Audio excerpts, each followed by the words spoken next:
Hello, podcast listeners of all shapes and colors. This is Michael here, coming in from the future to let you know that I made one critical error when we recorded this episode. We had a new podcast board that I was trying out, and I forgot to tell it to record individual audio tracks. So this is a little bit of a messier edit than perhaps what you're used to.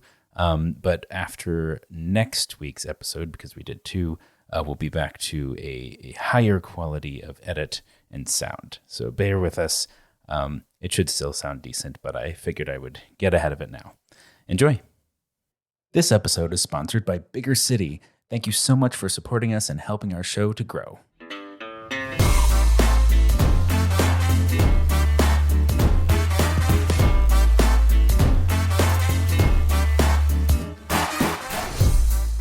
Double toil and trouble, fire burn and cauldron bubble. Oh no. Welcome back to the Big Fat Gay Podcast, where we love to scare you with the things that are currently weighing on our minds. It's terrifying. My name's Don. I'm your happy, cheery jack-o'-lantern today, and I will be one of your hosts. Did you forget how to introduce yourself? I completely forgot because I was working on the Shakespeare. Oh dear. My name's Don. I'm a big fat gay guy living here in sunny Hollywood, and today I am your jack-o'-lantern of joy because they opened a pumpkin patch next to my apartment, and I can't wait to go. Oh, nice. Oh my goodness. Is Wait, that what, for the people listening on November 1st, I believe. Oh, wait, no, this comes out in 2 days. pre-Halloween. Yeah. Oh, my God. We're so used to recording a week in advance. This comes out in 2 days. All right. Excellent. Sorry. Keep going. Ignore all of that. Hello. My name is Dan Oliverio, author, public speaker, and chubby chaser.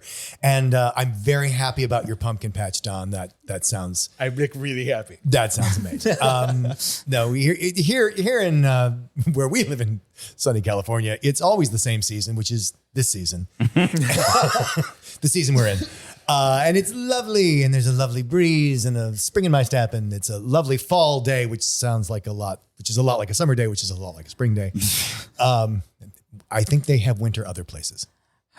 How does Trevor feel about all this? I'm Trevor Keeson, and I'm a super chub, and I'm I'm a little cozy pumpkin fall boy. I'm in a jack-o'-lantern costume today. I'm all round and pumpkin-y with a little stem cap, and I look adorable. It happens every goddamn time he drinks that pumpkin spice latte. He gets rounder and rounder every year. Give me some candy. Give me some candy, goddamn. Trevor was bitten by a pumpkin spice latte under the light of a full moon one year. Hi, my name is Michael Willer. I am a chubby chaser, and I am an excited new board guy today because we have a new soundboard that we're hoping is going to work out great. I feel like I have an echo in my voice, and so if the whole episode gets recorded that way, I apologize. If not, ignore this. It'll be like there's two of you. Anyway. Which one said that? This is our, in case you haven't noticed, we've got our chaotic in-person energy going once again.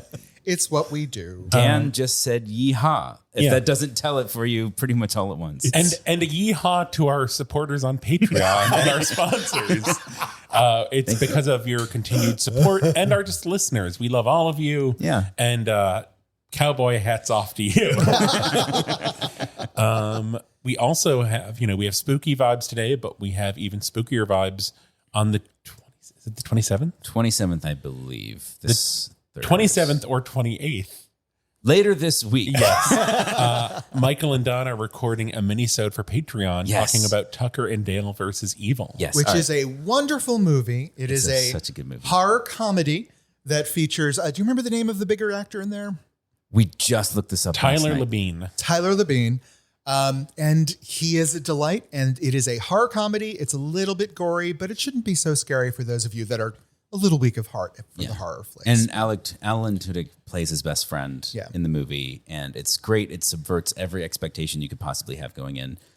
Really worth watching. So if you haven't seen it already and that would interest you, watch that movie, and then Don and I will be talking about it. Is that a released episode or a Patreon episode? Mini-sode on Patreon. On Patreon only. I know. We didn't do anything for a month, and now you're getting everything at once. We're nothing if not inconsistent. That's right. We do love our Patreon people. We will keep you well fed and attended to. It just may take a little time every once in a while. That's right. We also have a couple other things other ideas that we're batting around to do for Patreon. So keep listening once we actually decide something. But to start us off today, we have an exciting mailbag. Yay. Yes, we do.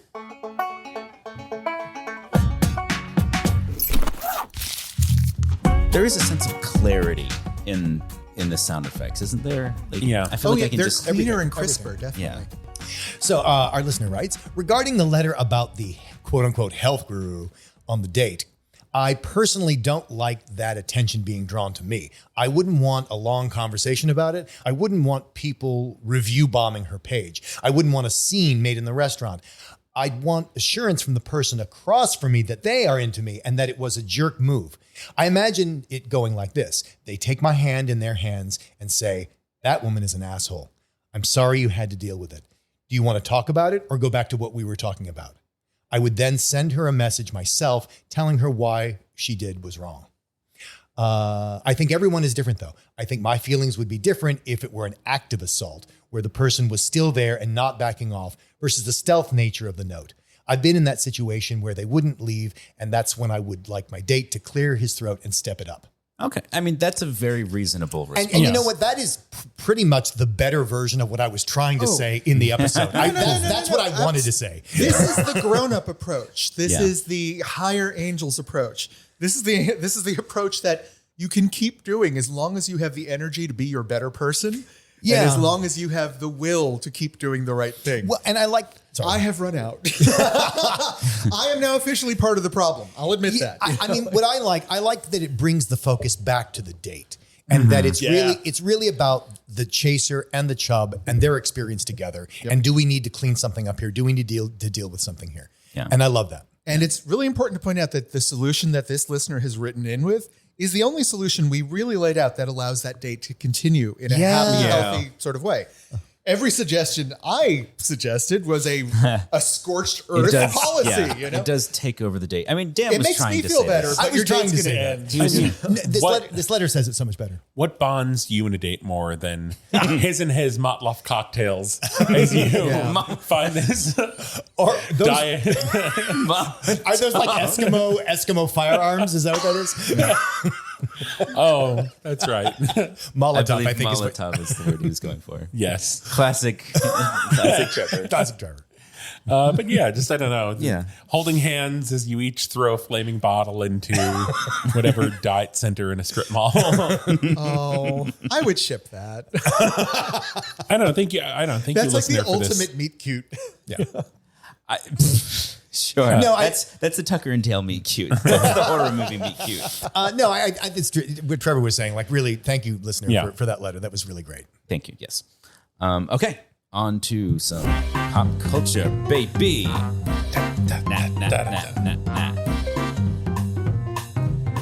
Got our top hats, got our dancing shoes, and we slide. Whoa!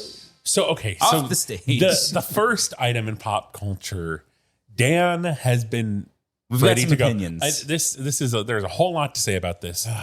A whole lot to say about this that is, I feel like, not really a thing. But so this was in Glamour, and then also, like, I guess Glamour also gets published to Yahoo News, and the piece has been removed from Glamour. Oh, interesting. And it is, so Glamour posted a piece about Emily Blunt fans being disappointed after a resurfaced clip shows the actor fat shaming a server. So this is a clip from 2012. 2012, she's promoting her movie Looper, the science fiction with And it's Bruce Willis and Ross. Joseph Gordon-Levitt. Joseph Gordon-Levitt.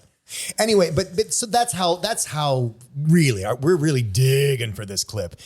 And she is set up by this obnoxious British talk show host. Ross something. who I cares? forget his name. He doesn't deserve the He's the publicity. sassy gay queen that isn't Graham Norton. yeah, exactly. No, he's horrible. So Emily Blunt is telling a story about the filming of Looper, and the talk show host asked about the accent.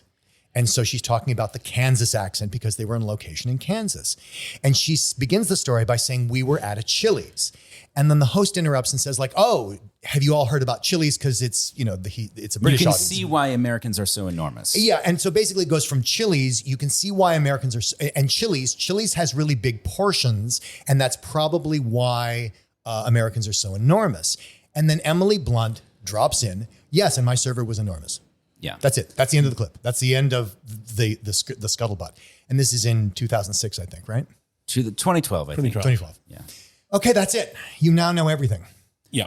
And so the clip resurfaces, it's going around, everyone's all up in arms, and Emily Blunt responded to it. And, you know, to her credit, says she's horrified that she didn't realize she ever said anything like that, and it was wrong, and I'm so sorry. And but it's also over a decade ago. It's a decade ago. It is half a sentence. I mean, yeah. And so I'll admit, when I watched the clip, I had that momentary flare up of like, fuck you. And then the rational brain kicks in and you go, it's 11 or 12 years later. It was a different world. And she was, it was, if anything, it was a transition to get off what he was talking about. Yes. That's what I was saying. So like, my sense of it, because she didn't remember saying that, and I believe her on that, of course. And the thing is, like, when you're on a talk show as an actor, you're in performance mode, you're in yes and mode. You have to, you know, you're telling stories, but the talk show host is also asking you questions you didn't necessarily know they were gonna. And so if he sets you up with something, you're gonna yes and it and tell your story. Yeah, and she went on to tell the story of the dialect that she used and the dialect of the waitress and just and it's a really great story. Except she happened to use the word enormous in a sentence. And it's the fact that she used the same word that he did, which kind of cues me on that she's just going off of his statement. But also she portrays the waitress. She inhabits, like, she plays the role of the waitress for a moment, and she's lovely. Like, she doesn't portray the waitress in any negative way. No, she does the accent brilliantly. And it does not at all slime the actress. Yeah. And it really comes down to the word enormous, which, you know, you could call that fat shaming, except if we'd been talking about a bodybuilder and he said, you know, there's so many enormous bodybuilders in the United States. And she had said, yes, my waiter was enormous. Like, this would be a non-issue. Well, and so the reason, because this is such a non-story, really, when it comes down to it, because it's talking about something from 11 years ago and kind of us redigesting it. And I thought this was interesting to talk about because the idea of, should there be a statute of limitations for fat phobia? Oh, God. Interesting. And I feel like this is controversial, but also just because the world we live in is so rapid changing and people evolving, and people are getting social consciousness faster and faster. And I feel like before 2020, it was like, I feel like 2016 was kind of a big bookend moment in like social consciousness and just kind of like culture. Yeah. Like I feel like there was a big cultural shift in 2016. I wonder what happened in 2016. And then I feel like 2020 was also like that. And that's a very short. I'm willing to go even a little farther back, though, and say like around 2010, around 2011, you start getting social media becoming onto the scene, and people start hearing from the people they're making jokes about for the first time. I didn't say that, but I also want to say like that I don't think all fat phobia, like I think they're like, it's kind of like, I think statutes of limitations for crimes. Like, I think it's kind of like a severity thing. And I know also like, I this is just like a soft proposal because I don't want to completely wash anyone's hands, but I think this is just such a weird thing. Yeah. Well, it's people looking for an issue. Everything we're talking about, though, supposes that this social consciousness is moving in one direction at one rate for everybody making these improvements. And that is so not the case. There is considerable disarray around what is the acceptable term? What was the acceptable term? Is that still the acceptable term? And when are you allowed to say fat? Remember, I mean, there's been so much thing about like, can you say fat? I don't want to say fat. Maybe you can say fat, but it is naive to presume that it is moving forward for everybody everywhere at the same time. And so if people get caught out, if Emily Blunt uses the word enormous to describe a particular woman in a particular circumstance, and that is going to be her legacy.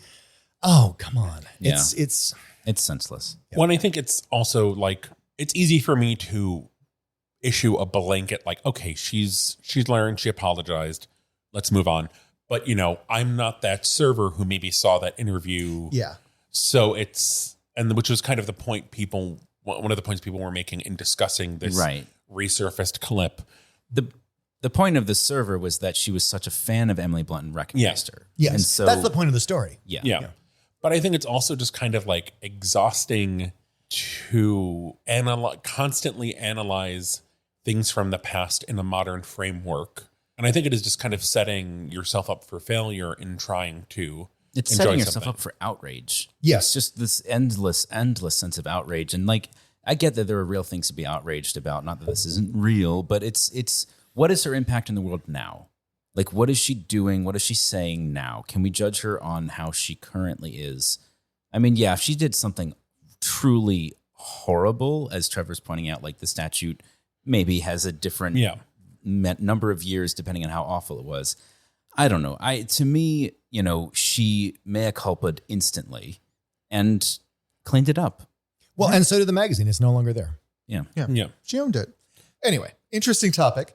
And I think we do have something from British Vogue to follow us up. Yes. That is much more cheery with the wonderful, wonderful personality of Miriam Margolyes. Oh, yes. Who is having like kind of a renaissance. And I don't know, this British Vogue. If people don't know who she is. Yeah. So I was just going to set that up. If there's one thing you know Miriam Margolyes from, it's probably as Professor Sprout in the Harry Potter movie.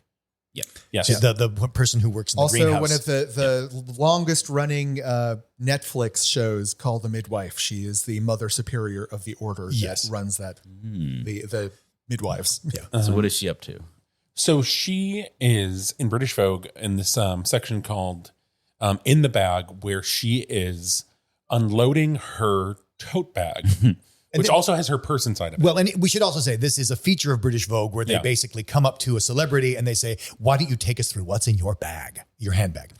And as it turns out, she actually has a handbag in her handbag. Yeah. And quite a lot else. The video is like 8 minutes long. It's 8 minutes long.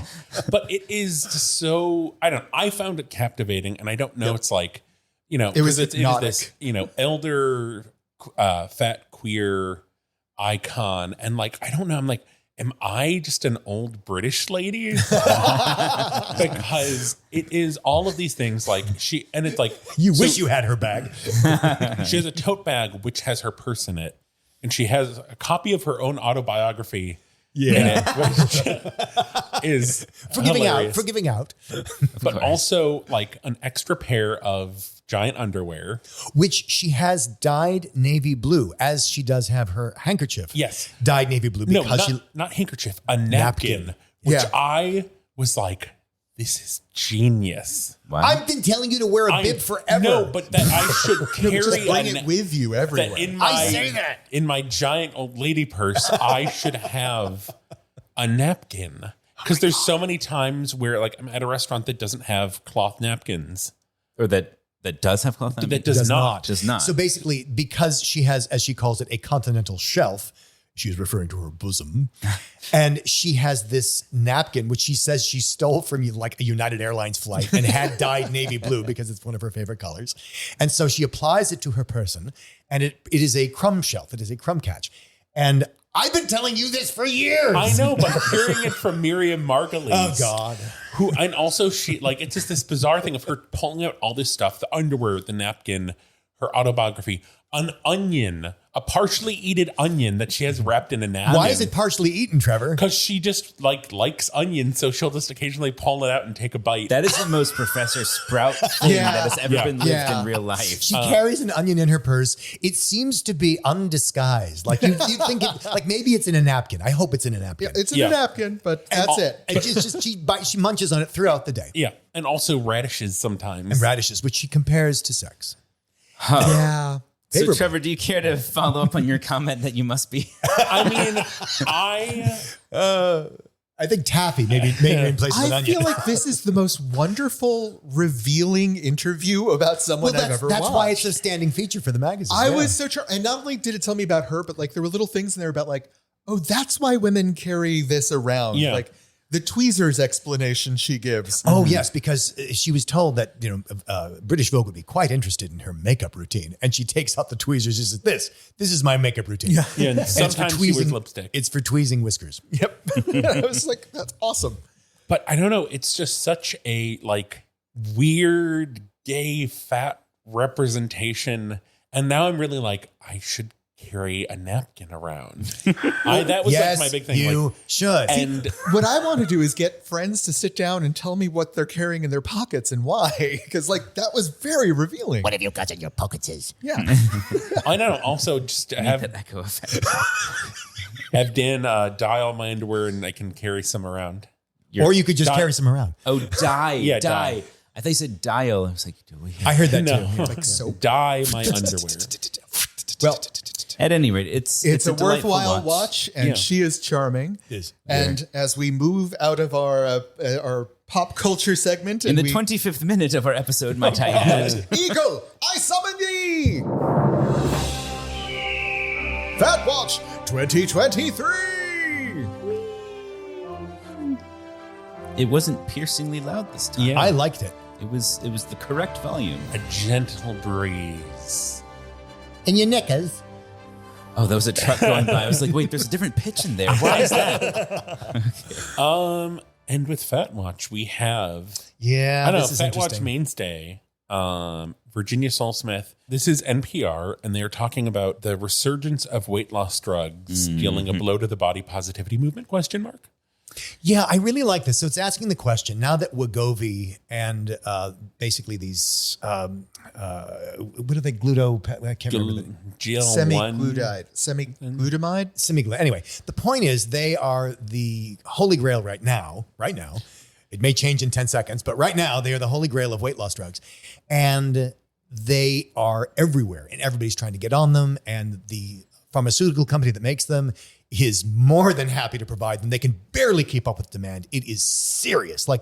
Anyway. So the question becomes, if everybody's on this, either secretly or admittedly, is this undermining the idea of body positivity, or even fat liberation of being happy with your size? Or if you're being discriminated against your size, well, why are you that size? Why don't you get on the drug? To frame it, it's the idea of, up to this point, the argument has been we have no control over our size. Whatever we do, we are the size we are eventually. And so this, in theory, gives you control over your size. And so if you choose to stay your size, which might be fat, is that okay? Is that acceptable? Yeah, I would take issue with historically people have known they're not in control of their size. No. I said that's the argument that's posed. That's the argument is posed is that, when the whole point, and she goes into this in the interview, one of the supposed benefits, why they decided to classify obesity as a disease, which it is clearly not, there's no pathogen.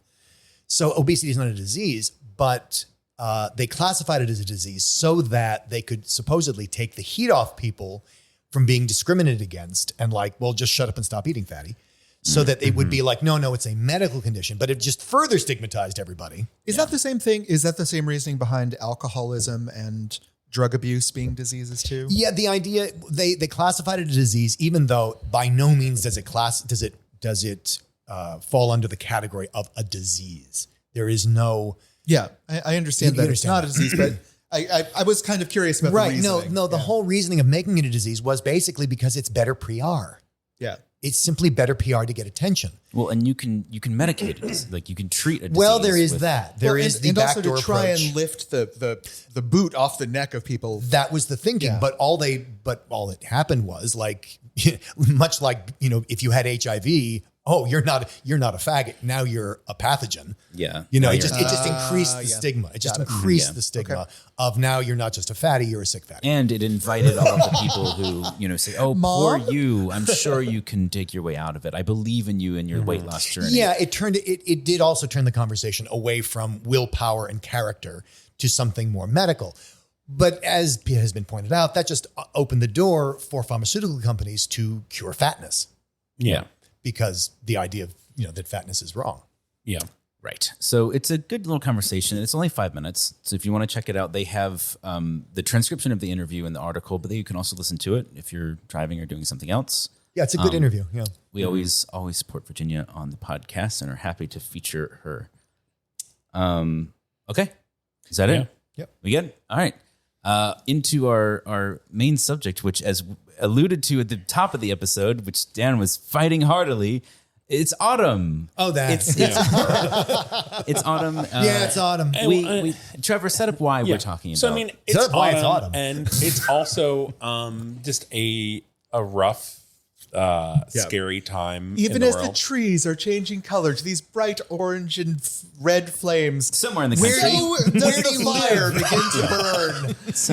somewhere in the world it's happening. there is war. There is this. News I mean, a lot of horrible, news. horrible things happening. And it's a lot to handle. And man, since we've been doing this podcast, we've had kind of talks like this so many times, and we thought it would be a good time to revisit kind of self-care and like, what are we doing for self-care, and kind of like, what are we doing for self-care? What are some small things you can do to just feel good about life, even if it's just in a small way or a personal way? I'm going to suggest something that that has been helpful to me as of late, which is even though I haven't been going to the beach, I haven't been spending time by pools. This is my last chance to get some just direct sunshine vitamin D, right? So going out into the sunshine, shirtless, with shorts and getting sun on me has been wonderful for my mood. Yeah, I'm the same way. I don't think I realize like how often I'm just wearing shirts, and I cover up when I go outside because we get a lot of sun here. And so you get out of the habit of just feeling the sun on your skin.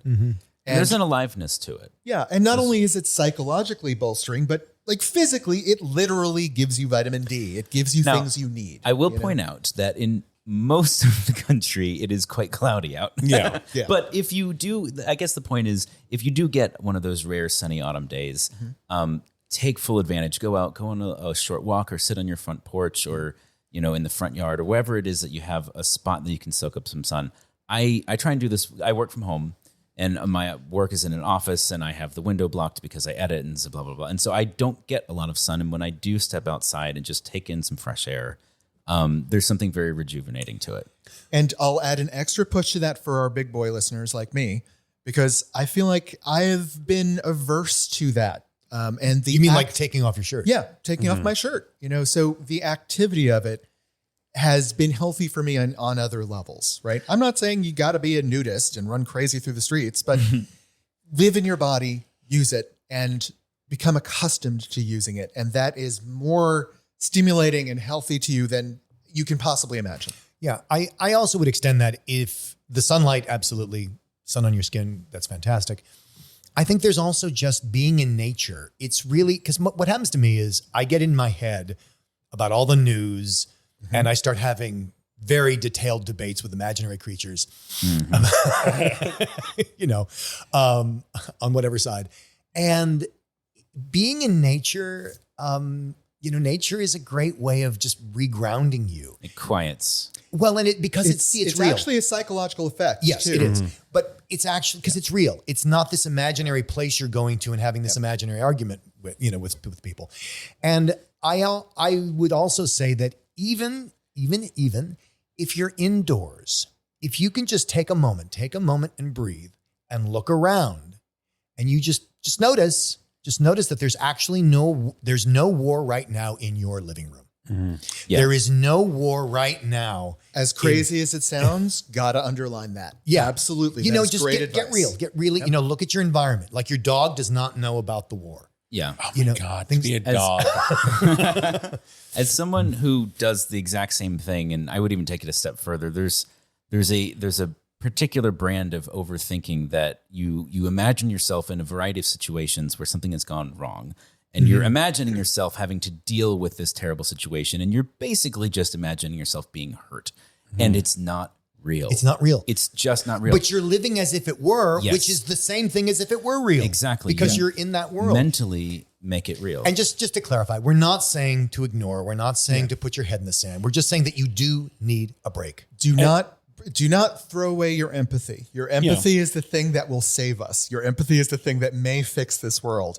But every once in a while, you need to figure out how to put it in a box just for a few minutes. Yeah. Well, and I think it's allyship is only useful when your cup is full to share. Yeah. So you have to refill your cup. To go back to the outdoor thing, if you live somewhere where there is the change and foliage. If you can really see that, because like we don't really get that here. Send us pictures. Yeah, Please send us pictures. Because I would love that. Because we think you're faking.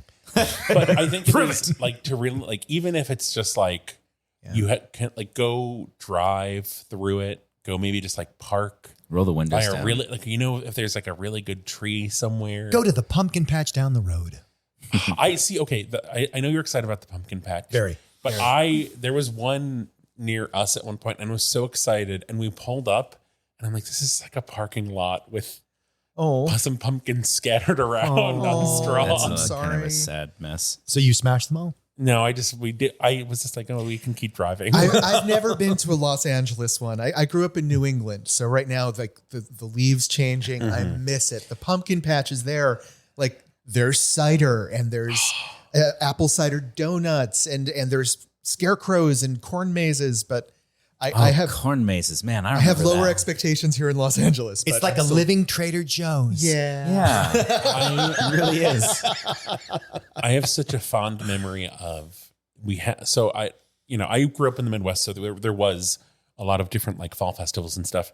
But we did something at my school where like we did like a fall festival there, and one of the like support staff of the school like had a cider press, and there was fresh apple cider, and I just remember just like watching it being like them loading it up with apples and pressing it and seeing the apples get like pulped, and just the smell of like think crushed apples. There's fresh juice. the international sense of cider is that it's an alcoholic beverage, I think.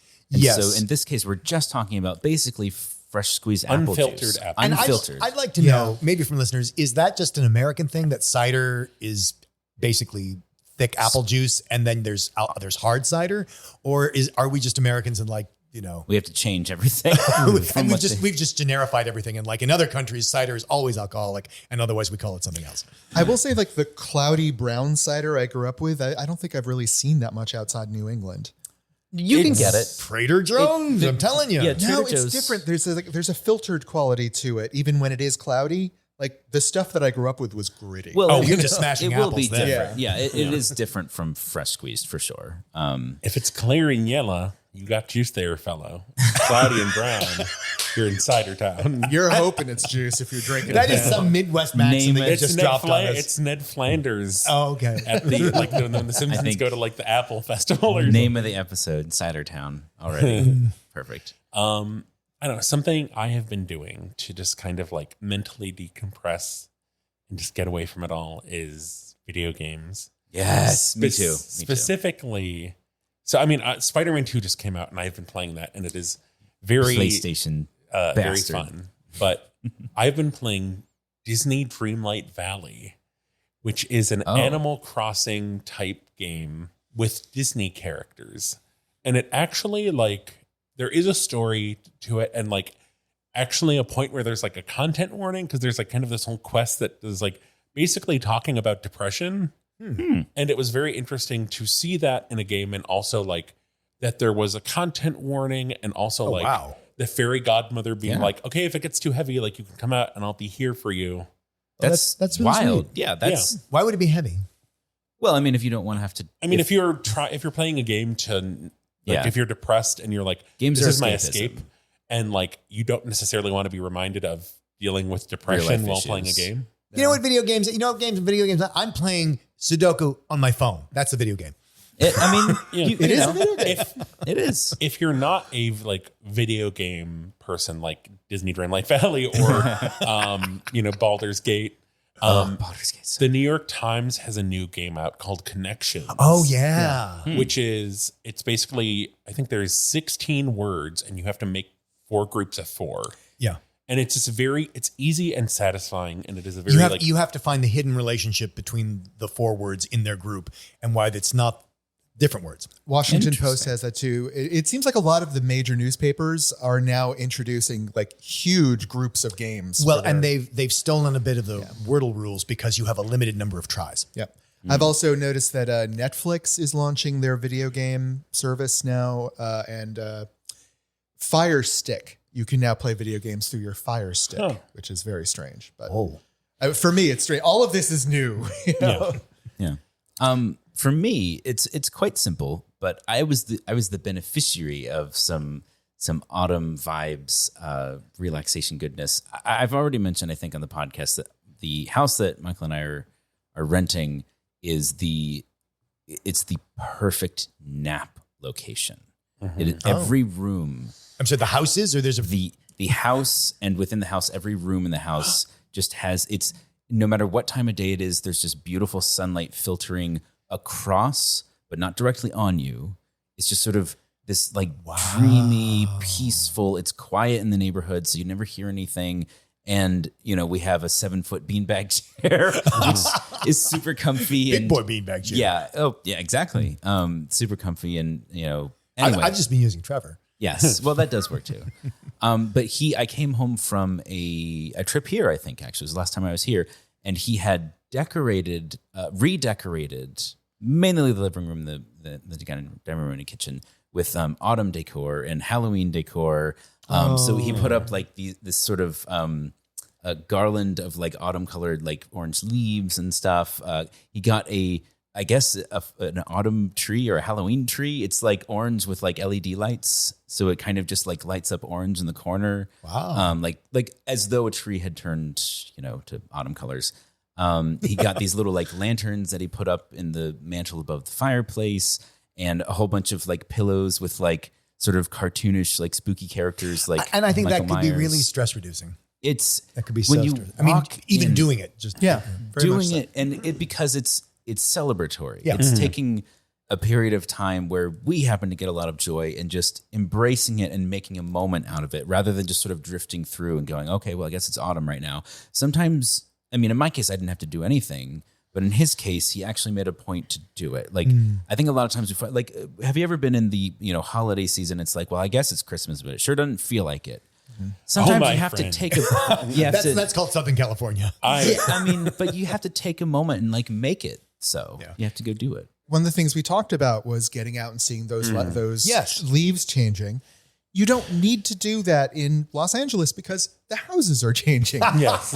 People are literally decorating their houses for Halloween all over the place. And most cities do have something like at Christmas time, they call it Candy Cane Lane here in LA. But there's usually at least a few streets that have Halloween decorations up the same way. I hadn't heard that. Yeah, well, you have to look for it and look it up. But there are usually neighborhoods where you can take a nice drive through and see some really fun stuff at night. And that's a great way to sightsee your own city. Yeah. I have wanted to get one of those, like the 12-foot skeletons. It's come up on the show many times. Yes, before. it has.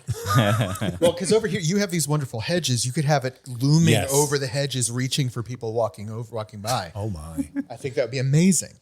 Do we have any other autumnal tips for people? I just want to highlight, because we sort of breezed past it. I really like Trevor's video games one, just because most of this year I've been too busy to really play the games I wanted to play.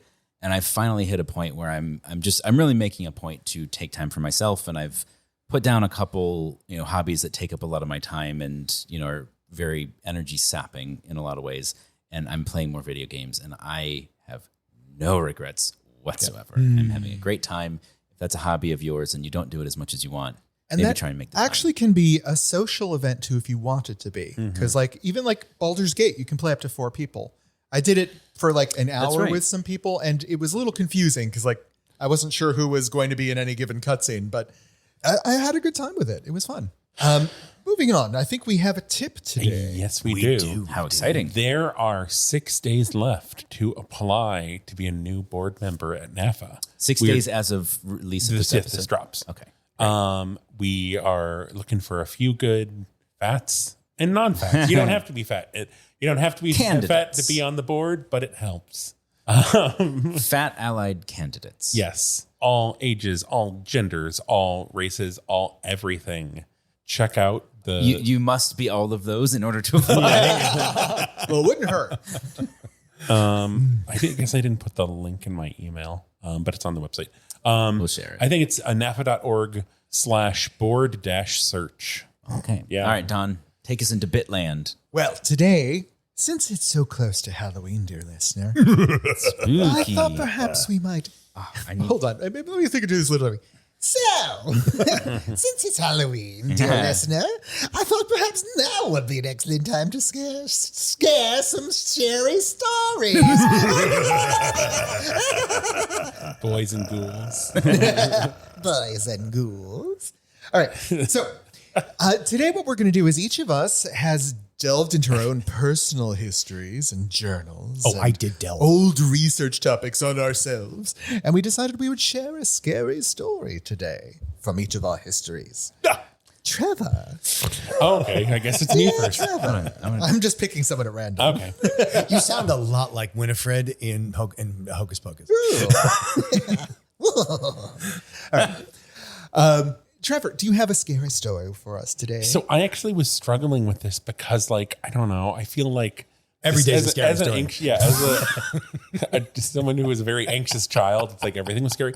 But Michael actually reminded me of like a terrifying moment from my childhood. And it's like something I just like unlocked a memory. So as a child, unlocked. I loved, we lived in this house and I had a window right up against my bed. I usually had my window or my bed up against a window because I just loved to open the window and let the cool autumn breeze come in, or, in the summer, the hot, muggy air because it's so hot. Lovely. But there was a night I woke up to the most horrifying sound. And this like memory came back, like the feeling of being awoken from dead slumber into sheer terror to this screeching, howling, awful sound like that. I could Blood curdling. Yeah, blood curdling. And just it would start and stop and start and stop. And just like not knowing what it was and like not knowing where exactly it was. And how old were you? I don't know, like 8, 9. Oh, maybe. that's okay. That's important. Yeah. Baby Trevor. So you were scared. Yes, but like so scared to where like I just have to lay here perfectly still because I don't know if it's right outside my window and the window's up against the bed and and it I might don't know get what this you. is. And it happened a couple times. Oh, And years later, I found out what the sound was. what was And it, listener, it was the sound of cats having sex. Which is terrifying. For everybody involved? Yes. But it was like something where it's like, I didn't know what it was. I've never heard that sound before, but the way you describe it, I mean, I never do. I mean, you want could probably Google it No, and just thank get like a you. YouTube video of the sound. It's horrible. It is terrible. I think it's the audio analog of like slugs mating.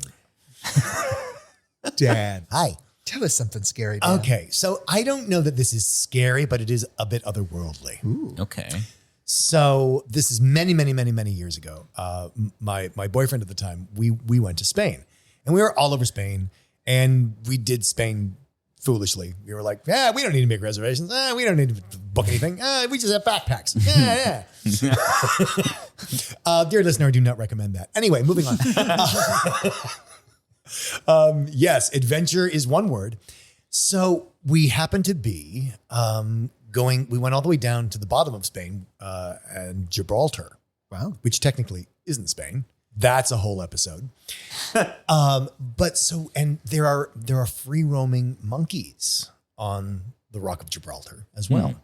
And it is very common, as you can imagine, for tourists to climb to the top of the mountain. It's not a very big rock. Can I just say it's not that big a rock? And you climb up and you come down. But we were walking down and there were monkeys. And I thought he was looking at a monkey. And he's staring at this sort of grotto. And like, there's no monkey there. There's monkeys on the road, but there's no monkey there. And he's staring and he's staring. I'm saying, honey, what's wrong? What's wrong? He's like, and he's just frozen. He's absolutely frozen. Okay. And I'm looking at the thing and there's nothing there. And I'm like, well, there's nothing to see there. I'm going to look at him. There are a couple of emotions passing across his face that I can't discern. And he's wrapped. He's utterly wrapped. I try again to and nothing's coming out. And so I just decide to kind of wait it out. And eventually he shakes himself. He snaps out of it. Okay. And I'm like, what was that? He's like, nothing. Oh boy. which was his MO at the time. And so we keep walking, and it's like he's not talking. Wow. Like this is the biggest nothing we could not talk about. wow. Jeez. And we make it all the way down the hill. We make it and he's like, I can't talk about it. I can't talk. No. And we get all the way down the hill, and we get all the way back to our hotel room, and he's lying on the bed. I'm like, I would love to hear about it if you want to tell me. And eventually it comes out that he saw this apparition, which was, it was blue. It was 3 diamond shapes, and it spoke to him. I said, what did it say? He says, I don't know. It was just the most incredible feeling of goodwill and love. He says, I don't want to name it something. You know, when he talked to his mother, she's like, you know, oh my God, it was the Virgin Mary. Okay. Which would fit, but and he didn't want to get into labeling it. And, but he was really unnerved by it, not because it was horrible, but because he thought he was going crazy. Yeah. I would be also. He thought he was going crazy. And it should also be said that he had a long history. I don't know how listeners will take this, but he had a long history of being psychic.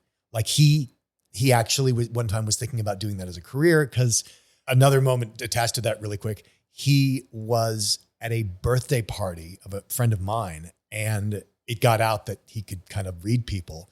And the host sat down and was like, oh, yeah, that'd be fun. You should read me. Come on, you should read me, in that sort of bitchy queen way that he and his boyfriend had. And he saw that his boyfriend was cheating on him. Do you tell him that? Huh. And he didn't. And he was like, nope, don't see anything. Nope, no, it's not working tonight. Oh, man. So there's definitely, and it turned out later that his boyfriend was indeed cheating on him. So there was definitely evidence there for, like, he saw something. He absolutely saw something. Was it? I don't know. So people will have their judgments, whatever that is.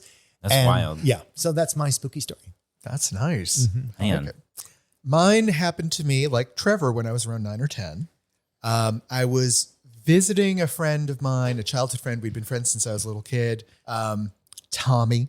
And we were in the station wagon of his grandmother's, driving down the back roads to his family's farm, right? So keep in mind, this is upstate New York. Somebody else is driving, though, right? The grandmother is driving. Right. Okay. Yeah. So it's me and Tommy, who are both around 10 years old, and his grandmother, who I'm guessing is like 60, 65, something like that. And we're going down this dirt road. When I say dirt road, where I grew up, I mean dirt road, right? Yeah. This road was made probably around the 1700s. So they made it out of dirt. Yeah. I mean, when it rained enough, like you weren't getting to their farm. It's that sort of place, right? So we're going down, and it's fall. So there's all of these leaves all over the ground. And as we're driving down like 25 miles per hour down this dirt road, I start screaming, stop the car. Oh, wow. Because I'd seen something off the side of the road, right? I get out of the car, and my friend Tommy's like, what are you looking? And he freezes because he sees it too. Oh, shit. There is a head, a human head on the side of the road, right? Just laying on its side, looking at us. Yeah. Right. And like, I can also see sort of like a hand coming up through the leaves a short distance away from there. So Tommy freezes. I'm saying like, there's a dead body there, right? I'm pointing at it. Wow. And the grandmother saying, walking in the direction of it, saying like, I don't see what you guys are seeing. Oh my God. What are you looking at? Right. So he and I are like stopped at the car. She's walking. She's like 10 feet away from the car, walking towards the head going, I don't see anything. At which point this body rises up out of the leaves, right? And I remember he was this sort of like handsome blonde guy wearing a red t-shirt that had sort of blended in with the leaves and jeans. He stands up out of the leaves. She freezes. He's looking right at her. And there's like this beat. And then he rushes right towards us. Oh, right? What? Towards you and you and Tommy. Us, Tommy, the grandmother is between us and him. Right. But so he's rushing right at her. She freezes, takes a step back, and he closes the distance and suddenly is like 5 feet away from her and swerves to the left and kind of staggers a few feet, looks at her, and then turns and walks off into the woods. And we freak out. We go back to the farm. We call the police. They come out. The suspicions were that there was somebody wandering around lighting various abandoned barns on fire. Jesus. Right? We had a string of arsons. And it turns out someone by that description was seen at these different farms. And he was like, maybe 100, 200 yards away from their family farm at that point. But scared the shit out of us. Never saw him again. They never caught the guy that was lighting the farms on fire either. But yeah, scary, scary, scary moment. Wow. Yeah. Good thing you didn't have a barn with you. Yeah. I just remember her looking at like, I don't see what you're as he comes up through the leaves. Wow. That's cool. Michael, tell us something scary, Michael. So it was, let's say it was the autumn of 2003. I was a early teenager, 13 years old. And I was participating in my youth group at church. Shock and surprise, I'm sure, to a handful of people. And, Weren't you Jewish? I mean, I'm kidding. It didn't take. Dad's family was Jewish. Mom's family was sort of nothing. Celebrated Christmas and Hanukkah, blah, blah, blah. Anyway, I wasn't particularly religious, but not the point of the story.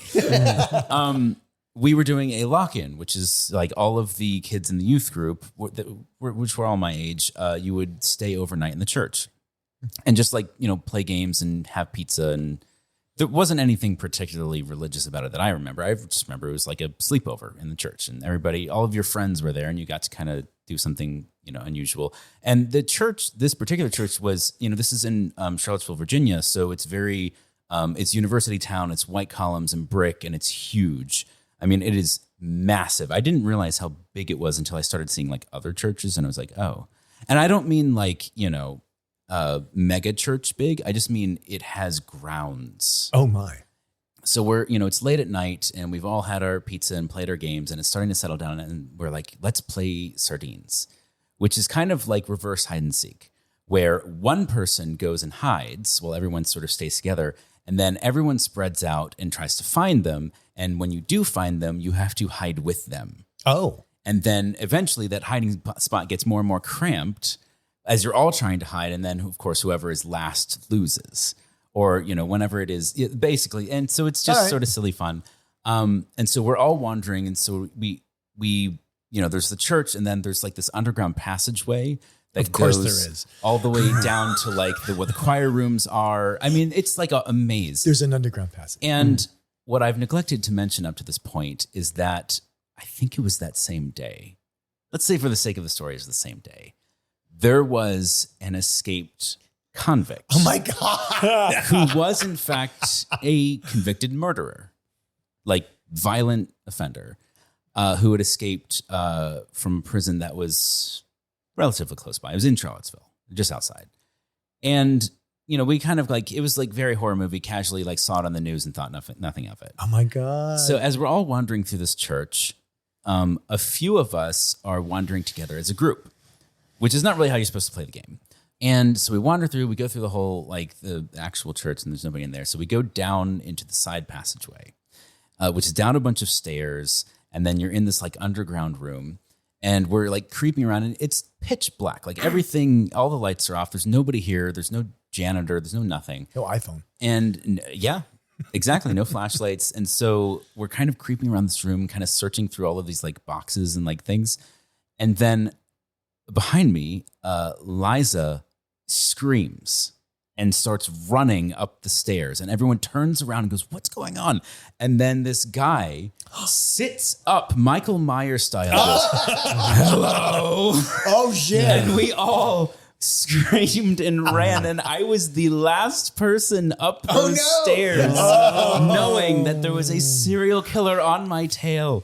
There's no shame in that. You were protecting the rear. You were making sure everyone got out alive. I was so scared. Oh, my God. And we all just knew it was him. Of course, it was probably just a homeless person who had sort of snuck in. Maybe the door was unlocked. But that made for my very best scary spooky Halloween story. It is such a friggin' movie. It is such a good movie. And it really is. So if you've seen Halloween, the original Halloween, when Michael Myers has been stabbed by Laurie and she's sitting in the doorway with him behind her, thinking he's dead, and then he just sits up in the background, it was exactly that. I wonder if he did that because he knew that it would scare you more. Probably. I think he was trying to get to some him peace for doing and it. quiet. Yeah. So, dear And listener, now he's burning barns in New England. So, dear listener, do you have a scary story you'd like to share with us? Trevor, where could they do that? Well, we're on Instagram and Twitter as @BigFatGayPod. We're on Facebook as the Big Fat Gay Podcast. Leave us 5 stars there. Leave us 5 stars on Apple Podcast. Support us on patreon.com/BigFatGayPod. See the articles we talked about at BigFatGayPod.com. Maybe you're having a spooky time. You're carving a pumpkin, put out on your porch. You're doing the top and you're scooping out guts, but then there's something at the bottom and you just keep scooping out guts trying to get to it. And it's a hand and it's grabbing you and it's Michael. Watch out.